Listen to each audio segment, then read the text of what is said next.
I remember when everything felt right between us, back when Sarah and I were in sync, connected in every possible way. Our mornings started with shared laughter over breakfast, and our evenings ended with talks about our future, our kids, our dreams. But now, as I sit here in the stillness of our living room, I can't shake the feeling that something's changed, something significant and painful. It all began so gradually that at first, I didn't notice. Sarah had always cared about her health, but a few months ago, her interest in fitness suddenly spiked. She signed up for a new gym membership, excited to try out different classes and spend more time working on herself. I was supportive. After all, we were both getting older, and staying in shape was important. But as the weeks passed, her trips to the gym became more frequent, almost obsessive. She started going every day, sometimes twice a day, claiming she needed to push herself harder. At first, I was happy for her dedication, but then I started to notice the little things that didn't sit right with me. She stopped asking if I wanted to join her, something she used to do when she first started. And when she returned home, she was distant, distracted, always glued to her phone or rushing off to take a shower before we could even talk. Our conversations became shorter, more strained. When I tried to ask her about her day, she gave me vague responses. Just the usual, she'd say with a shrug. I didn't push her at first, I didn't want to seem paranoid. But the more I tried to connect, the more she seemed to pull away, her attention focused elsewhere. It wasn't just her behavior that changed. Physically, Sarah seemed more confident, more radiant. There was a new energy about her, a spark in her eyes that I hadn't seen in a long time. But it wasn't directed at me. Instead of feeling closer, I felt further away than ever. One night, after another one of her late-night gym sessions, I finally asked her, "Why are you spending so much time at the gym? Is everything okay?" She laughed it off, telling me I was being silly. "I'm just trying to get fit, Michael. Isn't that a good thing?" I wanted to believe her, but there was something about the way she said it, the way she avoided eye contact, that left me with a sinking feeling in my stomach. I couldn't shake the thought that there was more going on than she was telling me. As the days went by, I became more anxious. I started checking the time when she left for the gym and when she came back. I noticed her workouts were getting longer, sometimes stretching 2 or 3 hours. And then there were the text messages, the ones she tried to hide from me. I'd catch glimpses of her smiling at her phone, quickly locking the screen when I walked into the room. My mind raced with possibilities, none of them good. Was she talking to someone else? Was it just innocent, or was it something more? The doubts gnawed at me, eating away at the trust we had built over the years. I found myself lying awake at night, staring at the ceiling, wondering if I was losing her. Then came the day when I saw it, her gym bag, casually left open on the floor. Inside, I noticed a small box of mints and a bottle of perfume, one she hadn't worn in years. My heart sank. Why would she need perfume at the gym? That was when the first real suspicion crept in. What if she wasn't just going there to work out? What if there was someone else? I tried to dismiss the thought. Maybe I was overreacting. Maybe it was nothing. But deep down, I knew I couldn't ignore the signs any longer. Something was wrong, and I was determined to find out what it was. The gnawing doubt in my mind kept growing. I couldn't shake it off, no matter how hard I tried. It's like once that seed of suspicion was planted, it started to sprout, filling every quiet moment with questions and unease. Sarah's constant trips to the gym, the text messages she tried to hide, her long showers as soon as she got home, all of it was adding up, and none of it made sense. I knew I couldn't go on like this, drowning in my thoughts and uncertainty. I had to see for myself. Maybe I was wrong, maybe I was just imagining things, but I couldn't live in this state of paranoia anymore. One afternoon, after she left for another of her marathon gym sessions, I made up my mind. I would go to the gym. I told myself it was just to put my mind at ease, to prove that I was overthinking everything. I arrived at the gym about half an hour after she left. I didn't want to be too obvious, so I parked my car a little down the street and walked in. I could feel my heart pounding in my chest, my palms sweating. This wasn't me. I wasn't the kind of person who spied on my wife. But here I was, walking into a gym I'd never been to before, searching for answers. The place was bustling with people, the clinking of weights and the hum of treadmills filling the air. I scanned the room, trying to spot Sarah. My stomach turned when I saw her. There she was on the treadmill, her usual spot. But she wasn't alone. Standing next to her was a man, her trainer, I guessed. Tall, fit, and way too comfortable in Sarah's presence. They were laughing about something, and I could see her smiling up at him. That same smile she used to give me. I stood there for what felt like forever, just watching. I tried to convince myself it was nothing. Trainers talk to their clients all the time, right? They're supposed to be friendly, motivational. But there was something about the way they interacted, something too familiar, too close. I didn't know this guy, but I already hated him. I kept my distance, watching them for the next hour. I watched as they moved through different exercises, how she'd linger a little too long when he corrected her form, how he'd stand just a little too close. I tried to rationalize it all, to tell myself I was being paranoid, but the sinking feeling in my stomach told me otherwise. After the session ended, I saw her grab her phone and quickly type something, glancing around as if she didn't want to be seen. Then, she and the trainer exchanged a few words before she headed toward the locker room. I followed at a distance, careful not to get too close. I didn't want her to see me. I hung back in the lobby, my mind racing. I felt like a fool standing there, spying on my own wife. But I needed to know. I needed confirmation, one way or the other. Later that evening, after she returned home, I tried to bring it up. I casually asked her about her day, how the gym was, what new exercises she was trying. She gave me the same rehearsed answers, barely looking up from her phone. Just the usual, she said again, shrugging. I decided to reach out to a couple of my friends. Maybe I was blowing this out of proportion. I called Greg, my closest friend, the one who knew me better than anyone. I didn't tell him everything, just that I had a feeling something wasn't right with Sarah. He told me to trust my gut, but also not to jump to conclusions. Maybe she's just going through something, he suggested. Work stress or midlife crisis. You should talk to her before assuming the worst. But talking to her wasn't helping. Every time I tried to get closer, she seemed to pull further away. I even reached out to her best friend, Emily, trying to feel her out. Is everything okay with Sarah? I asked, trying to keep my voice casual. Emily's answer didn't make me feel any better. She's been distant lately, she admitted. But I think she's just focused on herself, trying to feel good again. You know how it is? I didn't know how it was. Or at least I thought I did. But nothing was adding up. The way Sarah avoided my questions, the way she spent hours at the gym, the way she smiled at that trainer, it wasn't just in my head. Something was going on, and I needed to figure out what before it tore me apart. I couldn't shake the feeling that everything was about to come crashing down. Every moment with Sarah felt like a test, every conversation a chance for her to slip up, to reveal the truth I already felt deep inside. My nights were restless, my thoughts consumed by what I had seen at the gym, and the weight of the unspoken truth was suffocating. One evening, after another long gym session, Sarah came home later than usual. This time, I didn't even ask her how her workout had gone. I didn't need to hear her tired excuses or her half-hearted smiles anymore. Something had shifted in me, an urgency, a need to know, to face whatever it was head on. The next day, she left for the gym like clockwork. But this time, I decided to follow her.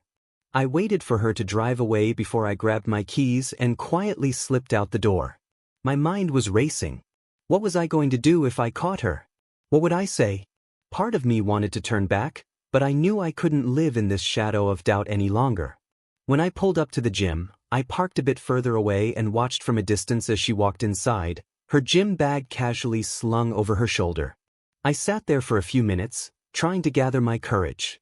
Then, without thinking much more, I stepped out of the car and followed her in. Inside, everything looked normal. The usual crowd of people working out, the hum of machines, and the clanking of weights. But I wasn't here to work out. I was here for one reason. I scanned the room and didn't see her anywhere. My pulse quickened as I made my way towards the back, toward the locker rooms. I stopped at the door to the women's locker room, my heart racing. I could hear muffled voices, laughter, her laughter. My stomach dropped. I recognized that sound too well. I felt my body go cold, a wave of nausea washing over me as I realized what I was about to walk into. I didn't want to believe it, but I had to know. I pushed open the door to the locker room, and there they were, Sarah and her trainer, tangled together in the far corner, completely oblivious to the world around them. The scene felt surreal, like something out of a nightmare. Time seemed to slow down as I stood there, frozen, watching the reality of my worst fear unfold before my eyes. The sound of the door must have startled them because they turned around, their faces contorting in shock and guilt. Sarah's eyes met mine, wide with horror, and she stumbled back, pulling away from him. I couldn't move, couldn't speak. I felt like all the air had been sucked out of the room. "Michael," she stammered, her voice barely a whisper. But what could she possibly say? There was no explanation, no excuse that could undo what I had just seen. I didn't wait for her to finish. The anger and pain boiled over, and I turned on my heel, storming out of the locker room before the tears could take over. I could hear her calling after me, but I didn't stop. I didn't even look back. I made it outside, barely aware of the world around me, as everything blurred in a haze of disbelief and fury. I got into my car and slammed the door shut, gripping the steering wheel so hard my knuckles turned white. The shock, the betrayal, it all hit me at once, like a punch to the gut. How could she? After everything we'd been through, after all the years of building a life together, how could she throw it all away like this? I sat there for what felt like hours, my mind spiraling as I tried to make sense of what had just happened. But there was no making sense of it. Sarah had betrayed me in the most intimate way possible, and there was no coming back from that. Eventually, the numbness took over, and I drove home in silence. I didn't know what I was going to do next, but one thing was clear: this was the end of whatever we had. There was no repairing the damage she had done, no erasing the image of her with him in that locker room. When I got home, the house felt empty, colder than ever before. I sat down on the couch, staring blankly at the walls, the weight of everything pressing down on me. The love, the trust, the life we had built together, it was all shattered, lying in pieces around me. And I had no idea how I was supposed to pick them up again.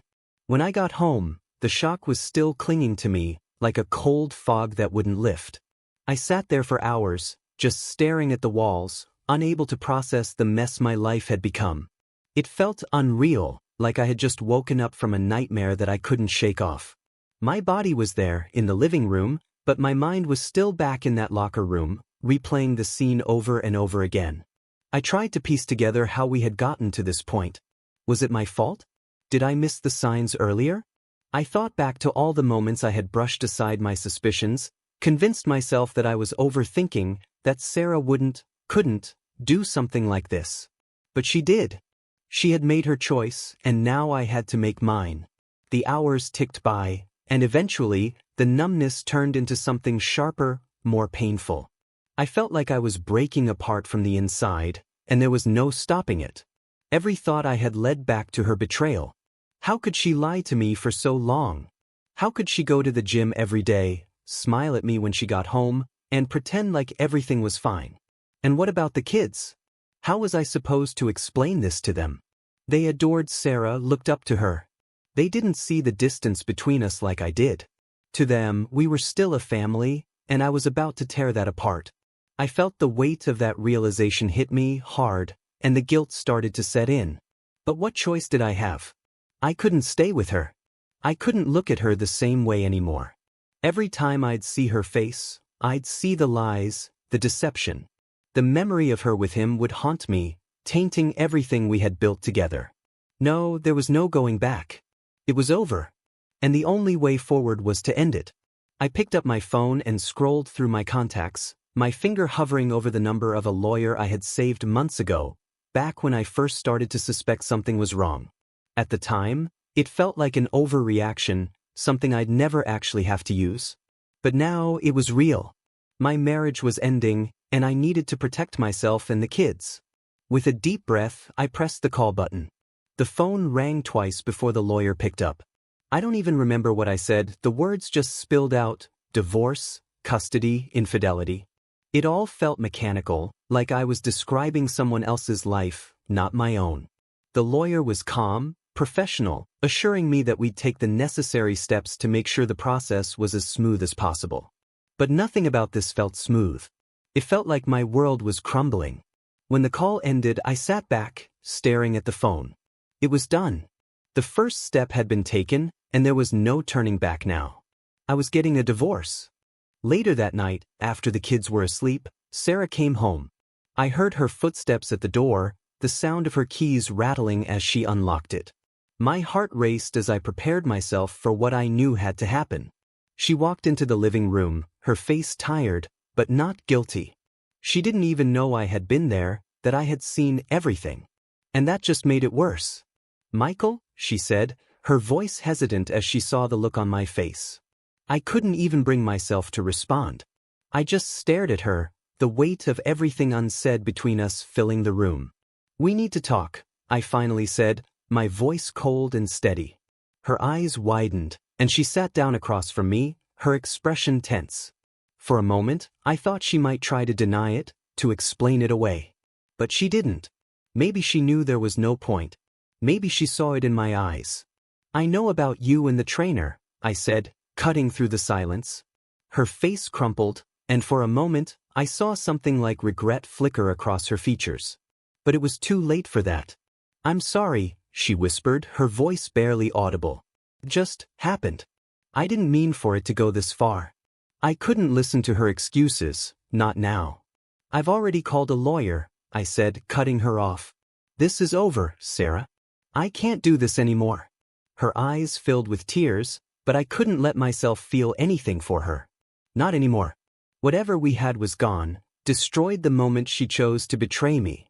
I stood up, walking away from her as she began to sob, her apologies echoing in the background. But I didn't stop. I couldn't stop. I had made my decision, and now I had to follow through with it, no matter how much it hurt. The kids would be devastated, I knew that. But staying in this broken marriage would be worse for them. They deserved better, and so did I. I wasn't going to let Sarah's choices destroy everything I had left. As I lay in bed that night, alone, the weight of the decision settled on my chest. The road ahead would be hard, filled with pain and uncertainty, but it was the only way. And for the first time in what felt like forever, I knew exactly what I needed to do. The days after my decision to file for divorce passed in a blur. Everything felt surreal, as if I was just going through the motions, trying to hold it together for the kids. I hadn't told them yet. I didn't know how to break the news that our family was about to fall apart. Every time I looked at them, my heart broke a little more, knowing how this would change their lives. Sarah moved into the guest room. We barely spoke, only exchanging brief words about the kids and other household logistics. The atmosphere in the house was thick with tension, and the walls seemed to close in around us. I could tell she wanted to talk, to explain herself, but I wasn't ready to hear it. There was nothing she could say that would undo the betrayal, nothing that would make this easier. In the meantime, I met with my lawyer again. The reality of what I was doing began to sink in as we discussed the legal process. Divorce wasn't just a word anymore. It was real, and it was happening. The lawyer explained that I needed to gather as much evidence as possible to support my case, especially if I wanted full custody of the kids. The thought of custody battles made me sick. I didn't want to drag the kids into this mess, but I also couldn't trust Sarah after what she had done. She had been so distracted, so focused on her affair, that she had neglected them, too. There were nights when she would stay late at the gym, missing dinner or bedtime, leaving me to handle everything. I knew I could be a better parent to them, that they deserved stability in the middle of all this chaos. I started keeping records, text messages, photos, anything that could show her neglect. I went through our phone bills, noting the times she would text or call her trainer when she was supposed to be with the kids. It felt invasive, like I was prying into every aspect of her life, but it was necessary. I couldn't afford to leave any stone unturned. One afternoon, I sat down with my lawyer to review everything I had collected. It was painful to see the timeline laid out in front of me. Months of deceit, her growing distance from me and the kids, all the moments I had missed, too blind to see what was happening. My lawyer nodded approvingly as we went through the evidence. "This will help your case," he said. "Especially if you're fighting for full custody." As we talked strategy, my mind kept drifting to the kids. How were they going to react when they found out? I knew I couldn't keep this from them much longer, but I wanted to protect them for as long as I could. They were too young to understand the full scope of what was happening, too innocent to be caught up in the bitterness of it all. The day finally came when I had to sit them down. It was the hardest conversation I had ever had. I tried to explain it in the simplest terms, but how do you tell your children that their family is falling apart because of an affair? How do you explain that their mother isn't the person they thought she was? They sat on the couch, wide-eyed and confused, as I stumbled through the words. Mom and we're not going to be together anymore, I said, my voice cracking. We still love you both very much, but things are going to change. You'll still see both of us, but we won't be living together like we used to. Their little faces crumpled as the reality sank in. Tears filled their eyes, and they asked questions I wasn't ready for. Why, Daddy? Why can't we all stay together? I couldn't tell them the truth. Not yet. They didn't need to know the details of Sarah's betrayal, at least not now. Sometimes grown-ups stop getting along the way they used to, I said, choking back my own tears. But no matter what, we're still your parents, and we'll always be here for you. It wasn't enough. I could see that in their eyes. No explanation would have been enough. But it was all I could give them. The guilt ate away at me as I held them close, their small bodies shaking with sobs. I wished I could shield them from this pain, but it was too late. The damage was done. Over the next few days, Sarah and I tried to keep things as normal as possible for the kids, but there was no hiding the cracks in our relationship. They sensed the tension, the coldness between us, and it weighed on them. I saw it in the way they looked at us, the questions in their eyes that they were too scared to ask. As the court date drew closer, I felt a mixture of dread and resolve. I knew what I had to do to protect my kids and myself, but the reality of going to court, of laying everything out in the open, was overwhelming. I wasn't just fighting for custody, I was fighting for my future, for my kids' future, for the chance to rebuild a life out of the wreckage Sarah had left behind. The day of the court hearing arrived sooner than I had anticipated. Despite all the preparations, I wasn't ready for this. How could anyone be ready to stand in a courtroom and fight for their children, for their future, for their dignity? The morning was a blur, the house eerily quiet as I got dressed, my mind racing with everything that could go wrong. Sarah and I hadn't spoken much leading up to this day. She knew what was coming, and I could see the fear and uncertainty in her eyes, but there was no room for negotiation now. We were past that. This wasn't about saving our marriage anymore. It was about what came next, who would be there for the kids, who would give them the stability they needed. The courtroom was smaller than I imagined, but it felt massive as I walked in, every step heavy with the weight of what was about to unfold. Sarah was already there, sitting at the front with her lawyer. She looked nervous, her face pale and tight with anxiety. For a moment, I felt a pang of sympathy for her. This wasn't how either of us had imagined our lives would turn out.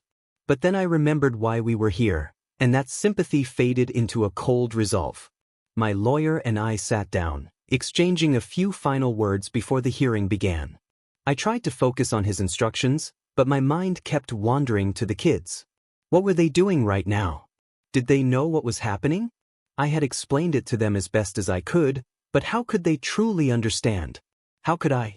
The judge entered the room, and suddenly everything became very real. The hearing began, with both sides presenting their cases. Sarah's lawyer spoke first, painting a picture of a struggling wife and mother, someone who had made mistakes but was still deeply committed to her children. It was hard to listen to. I could feel my frustration boiling over, but I kept it in check. I had to stay calm, focused. Then it was my turn. My lawyer stood up and began laying out the evidence we had gathered, the text messages, the phone records, the nights Sarah had missed at home, her neglect of the kids. As he spoke, I could see Sarah shrinking in her seat, her eyes fixed on the floor. She didn't even try to defend herself. The truth was out, and there was no denying it. Friends and family members testified on my behalf. They spoke about how I had been the one holding the family together while Sarah had distanced herself, how I had always been there for the kids. I knew their words were helping my case, but hearing them out loud felt surreal. Was this really my life? Was this really how things had turned out? When Sarah took the stand, she looked exhausted, defeated. She admitted to the affair, her voice barely audible as she spoke. I watched her closely, trying to read her emotions, but she seemed hollow, like she had already accepted the outcome. She apologized for what she had done, said she never meant to hurt the kids. But her words felt empty, too little, too late. The hearing dragged on for hours, each minute stretching out into what felt like an eternity. By the time the judge called for a short break, I was emotionally drained, my nerves frayed. I stepped outside for a moment, breathing in the cold air, trying to clear my head. My lawyer assured me that we were doing well, that the evidence was strong in my favor. But that didn't make it any easier. Finally, after what felt like an endless day, the judge returned with the verdict. My heart pounded in my chest as we all stood, waiting for the words that would decide the future of my family. The judge's voice was steady, calm, as he explained his decision. He acknowledged the pain that both Sarah and I had experienced, but emphasized that the best interests of the children were the priority. Then came the words I had been waiting for: full custody granted to me. Relief washed over me like a wave, but it was bittersweet. This wasn't a victory. There were no winners in this situation, only survivors.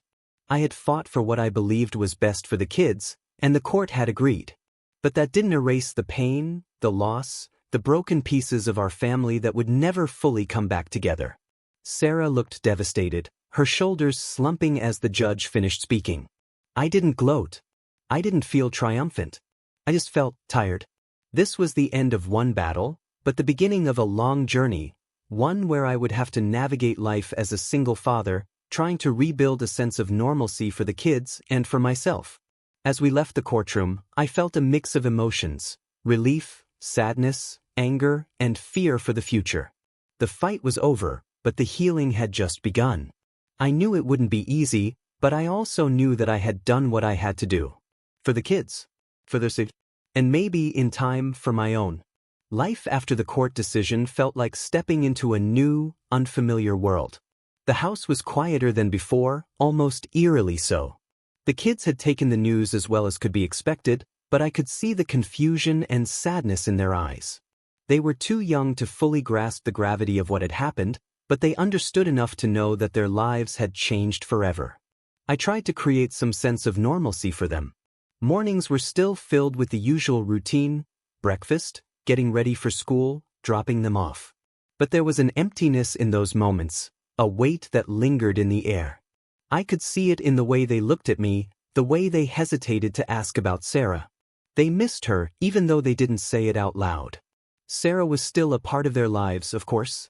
She had visitation rights, and the kids spent weekends with her. I tried not to think about what those weekends were like for them, tried not to imagine the awkwardness, the strained conversations between them and their mother. But I knew they were hurting, and there was only so much I could do to shield them from that. As for me, I was still picking up the pieces, trying to figure out how to move forward. The divorce had been finalized, and the house, once filled with shared memories, now felt like a hollow shell of what it used to be. I found myself staring at old photos, vacations, birthdays, holidays, and wondering how things had gone so wrong. How had we ended up here, broken and shattered, when once we had been so full of love and hope? There were days when the loneliness was overwhelming. I missed having someone to share my thoughts with, someone to talk to at the end of the day. But I knew I couldn't go back. The betrayal had cut too deep, and there was no repairing the trust that had been destroyed. So, I focused on the kids. They were my anchor, the reason I got up in the morning and pushed through the pain. It wasn't easy. There were nights when I lay awake, wondering if I had made the right choice, if I could have handled things differently. Could I have saved our marriage if I had tried harder? Could I have forgiven Sarah and rebuilt what we had? But every time those thoughts crept in, I reminded myself of that moment in the gym, of the betrayal I had witnessed. There was no going back from that. And even if there was, I didn't want to. The kids slowly began to adjust. I could see it in the little things. The way they smiled more often, the way they started to relax again. They still had their moments of sadness, their questions about why things had to change, but they were resilient. And I knew that as long as I was there for them, they would be okay. As time went on, I started to find small moments of peace. It wasn't immediate and it wasn't constant, but there were glimmers of hope. I took up running again, something I hadn't done in years. It cleared my mind, gave me a sense of control in a life that had felt so chaotic. I spent more time with the kids, taking them on weekend trips, trying to create new memories, ones that weren't overshadowed by the past. Eventually, I started to think about the future, about what life could look like beyond the pain. I wasn't ready to move on, not yet, but the thought of finding happiness again didn't feel as impossible as it once had. Maybe one day I would meet someone new, someone who could heal the wounds Sarah had left behind. But for now, I was content focusing on the kids, on building a stable life for them and for myself. The house didn't feel as empty anymore. It still had its moments, but the laughter of the kids filled the space, slowly replacing the echoes of the past. We were rebuilding bit by bit, and while the road ahead was still uncertain, I knew we would find our way. We had survived the worst, and now it was time to start living again. As I sat on the porch one evening, watching the sunset paint the sky in shades of pink and orange, I felt a sense of calm wash over me. The future was unknown, but it wasn't as frightening as it had once been. I had my kids, my health, and the chance to start over. And for the first time in a long time, that felt like enough. I want to express my heartfelt gratitude to each and every one of you for watching my videos, sharing them, and supporting me along the way. Your views, comments, and likes are the driving force behind my passion to create captivating and unexpected stories. Every tale I share is more than just a plot. It's a journey of emotions, lessons, and reflections that we experience together. Your engagement brings life and soul to this channel. Thank you for sticking with me until the very end of each video because the finale of every story is where the real impact lies. I promise to continue delivering twists and turns that surprise, inspire, and resonate with your hearts.